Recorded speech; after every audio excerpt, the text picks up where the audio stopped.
En estos momentos vamos a enlazar la señal de Excelsior Televisión hacia la Biblioteca Antonio Ortiz Mena de Palacio Nacional, ya que el subsecretario de Hacienda, Fernando Aportela, encabeza un evento sobre evolución económica. Vamos a escuchar qué es lo que está pasando. Durante todo el año pasado, hay que recordar que durante todo el año pasado la tasa de crecimiento del Producto Interno Bruto fue el 2.1% anual, y también este crecimiento que estamos observando y que está presentado por el INEGI el día de hoy es un crecimiento que es ligeramente superior a lo que esperaban los analistas. Es un crecimiento del 2.2% contra un esperado por los analistas del 2.1%. En su tasa desestacionalizada es un crecimiento del 0.5% en términos observados, contra el que esperaban los analistas del 0.4%, y también significativamente el IGAE con un crecimiento del 3.1%, superior al que esperaban los analistas, que era del 2.5%. Asimismo, como ya lo señalé, este crecimiento sigue contando con las características de ser un crecimiento balanceado, tanto en el sector primario como en el sector servicios, como en el sector manufacturero y de producción industrial. Déjenme pasar ahora a una comparación en términos internacionales, porque vale la pena poner en contexto cómo se ve este 2.2% que observamos en el segundo trimestre con respecto a estas economías. Y sobre todo vale la pena destacar cómo se ve comparado contra el entorno volátil que estamos experimentando actualmente. Es un entorno complejo y volátil. Por ejemplo, el Fondo Monetario Internacional, en sus publicaciones del World Economic Outlook, ha seguido reduciendo las expectativas de crecimiento a nivel global. Si recordamos, en el World Economic Outlook de octubre del año pasado, la tasa de crecimiento mundial que estimaba el Fondo Monetario Internacional era de 3.8%. En su revisión de abril hizo un ajuste a la baja al 3.5%, y en la revisión de julio hizo un ajuste adicional a la baja del 3.3%.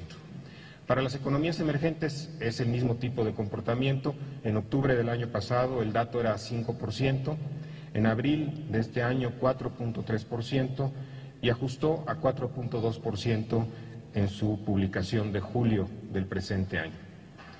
En cuanto a América Latina y el Caribe, es también el mismo patrón, 2.2% en octubre del año pasado, 0.9% en abril de este año y 0.5% en su última publicación de julio de este año.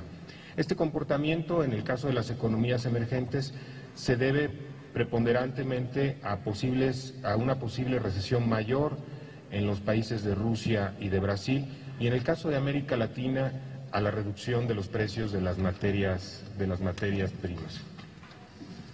¿Cómo se ve el crecimiento del 2.2% del segundo trimestre en México comparado con otras economías de América Latina? Por ejemplo, el dato observado de Chile para el segundo trimestre de este año es de 1.9%, el dato que se espera de Argentina del 0.6%, y el dato de Brasil es un dato negativo con menos 1.2%.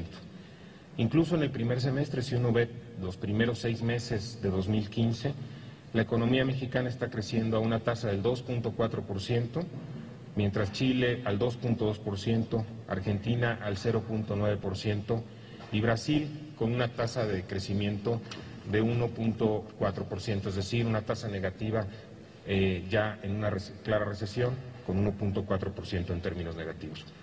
Quiero hablar ahora de los Estados Unidos. Estados Unidos, como saben y platicamos hace 3 meses aquí en este mismo recinto, Estados Unidos tuvo una desaceleración importante durante el primer trimestre del año. El dato final, después de varias revisiones, fue un crecimiento durante el primer trimestre en los Estados Unidos del Producto Interno Bruto del 0.2%. Esa desaceleración afortunadamente se revirtió en el segundo trimestre en términos del Producto Interno Bruto, fue del 2.3% el primer dato de crecimiento que publicaron en Estados Unidos, y para todo el año se está esperando una tasa de crecimiento del 2.4%. Si bien esto confirma que lo que vimos en el primer trimestre fueron factores temporales,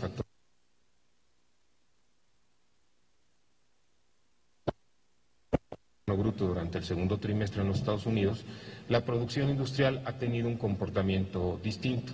La producción industrial es más relevante para México en términos de la interconexión porque es la que determina cómo se relaciona, o es la que más tiene relación con nuestras exportaciones. La producción industrial tuvo incluso un decrecimiento en el primer trimestre, fue de menos 0.2% de los Estados Unidos, y durante el segundo trimestre incluso esta tendencia negativa se acentuó. Es decir, la producción industrial tuvo un decrecimiento en los Estados Unidos durante el segundo trimestre del 2%, una tasa negativa del 2%.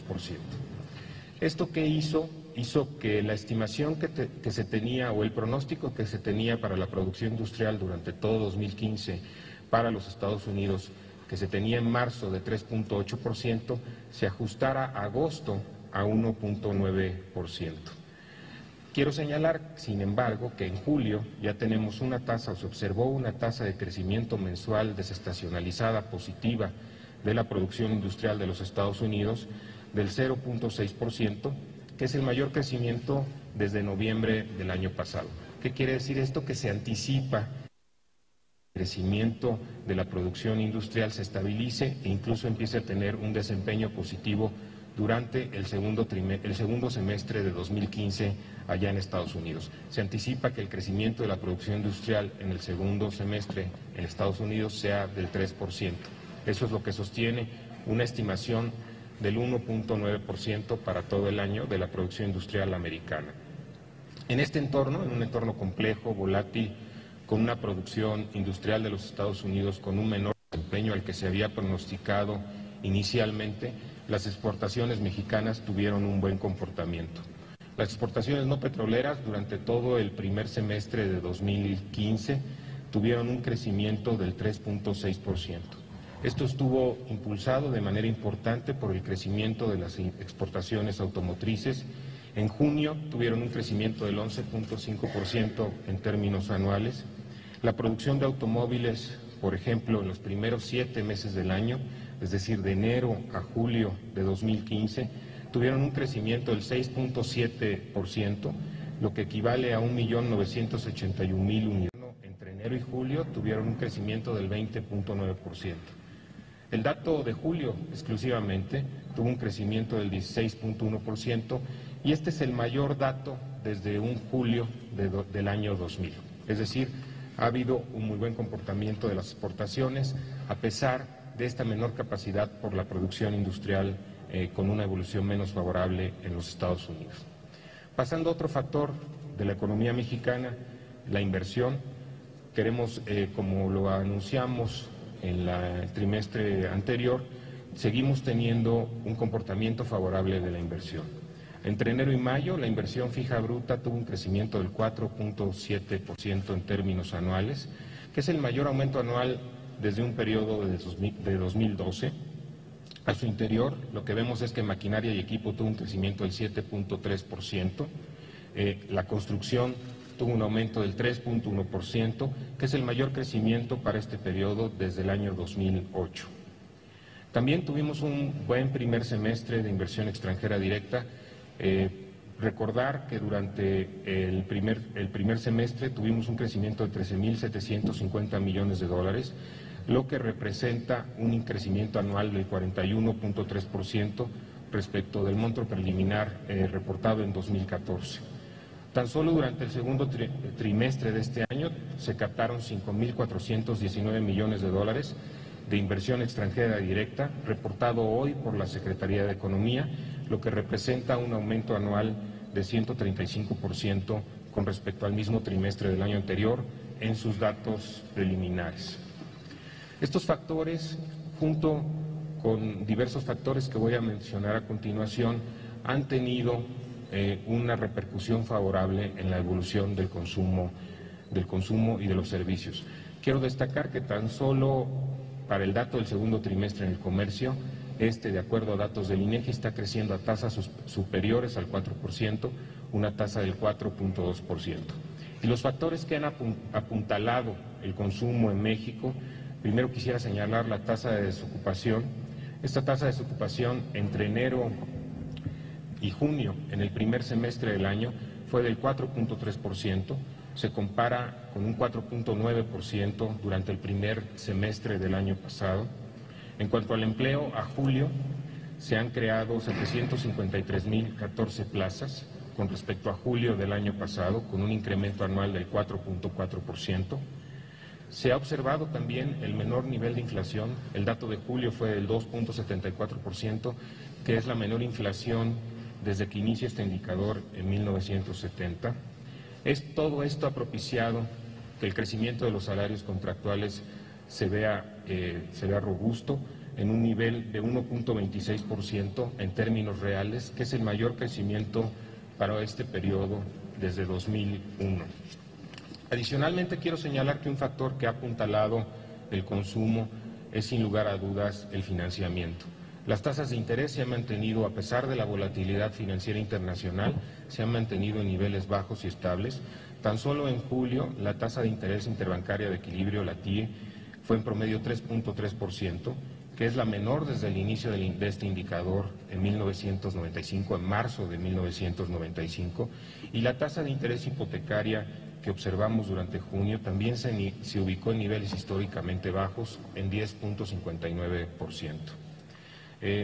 ¿Qué ha ocasionado esto? Ha ocasionado que el crédito de las empresas y personas físicas a junio tuviera un crecimiento real de 8.9% y que el crédito a hipotecas, es decir, el crédito para la adquisición de viviendas en el mismo periodo tuviera un crecimiento del 8%.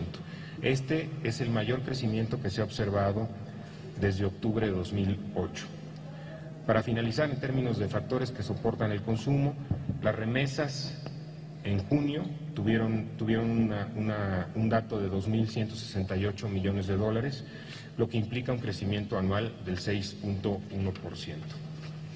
Todos estos factores que han tenido una evolución favorable son factores que soportan el consumo y que son congruentes con lo que señala las ventas de la Asociación Nacional de Tiendas de Autoservicios Departamentales, la ANTAD, que tuvieron entre enero y julio un incremento en términos reales a tiendas iguales, es decir, las tiendas que existían en el mismo periodo del año anterior, del 2.6%. Este es el mayor crecimiento desde 2006, y a tiendas totales un crecimiento real del 6.3%.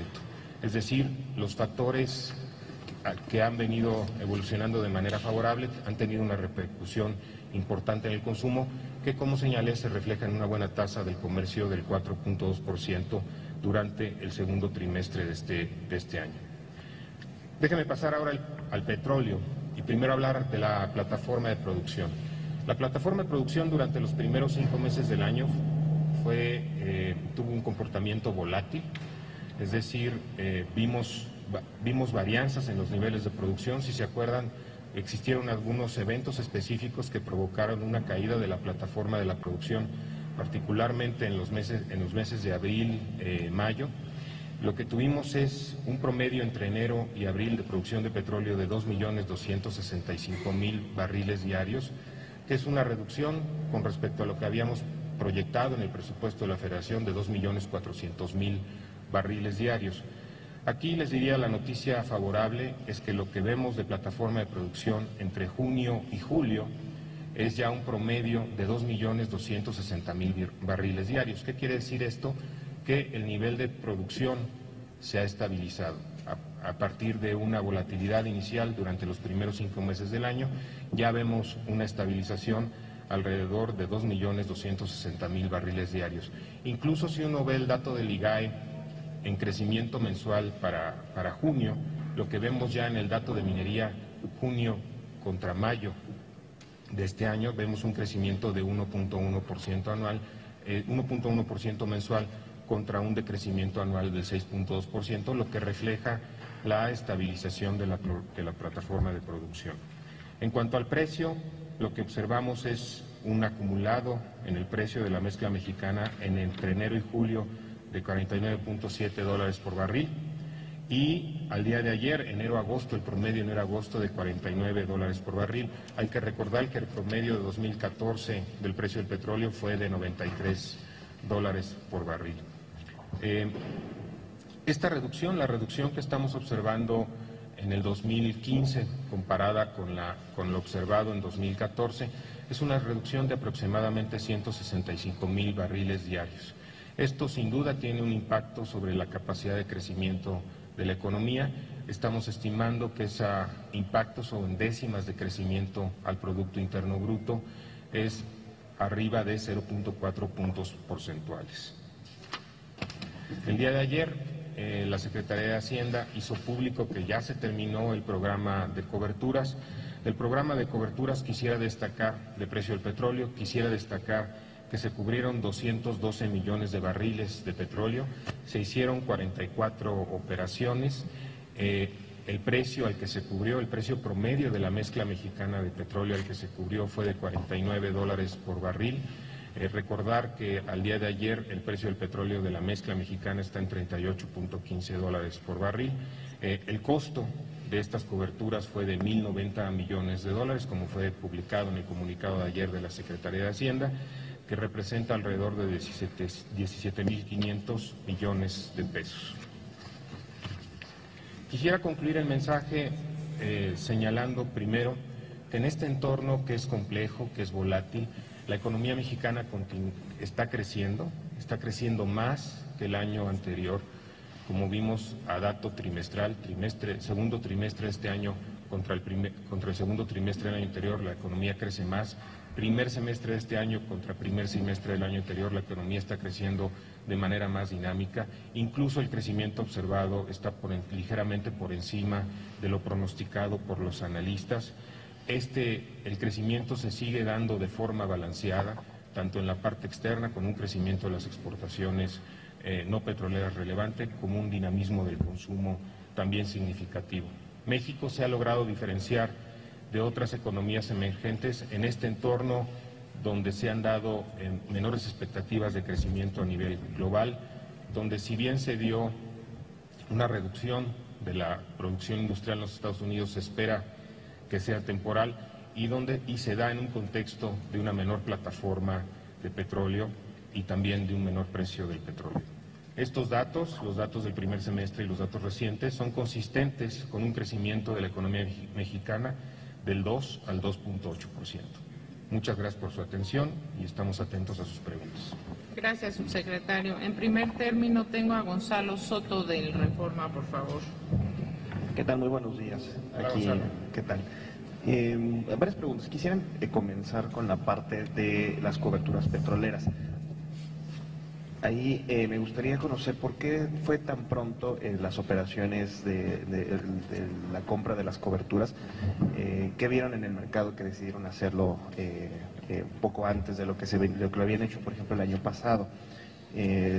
Y ahí me gustaría conocer si me podrían informar cuántos bancos fueron los involucrados en las operaciones y cuáles fueron. También se había mencionado, bueno, que algunos bancos tenían que dar el nombre en las operaciones, registrar el nombre de la operación de México cuando se hacía la operación de la compra de coberturas. No sé si ustedes estarían pensando en próximos años o en próximas operaciones pedir que se haga una especie de exención para que no se presente el nombre de México cuando se realicen estas coberturas, dado que el mercado podría actuar en contra de ustedes.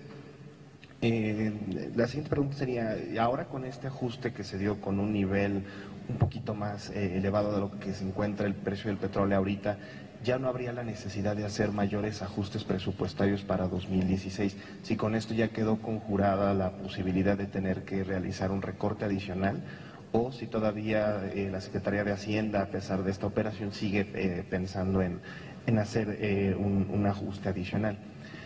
Y mi última pregunta sería, esta administración cuando arrancó había presentado que bueno, el país tenía el potencial y podía crecer al 6%.